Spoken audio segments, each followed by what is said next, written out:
това видео показвам няколко лесни техники за отпускане и масаж на междувеждието.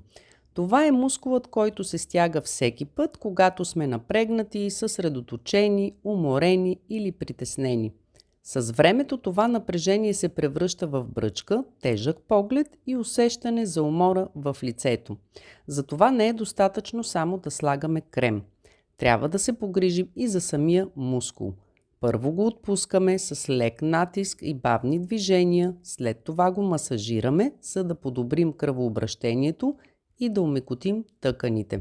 Само 2-3 минути на ден са достатъчни, ако ги правиш с внимание и постоянство. Редовната работа с този мускул помага да омекотиш изражението си, да намалиш напрежението и да предотвратиш задълбочаването на бръчките.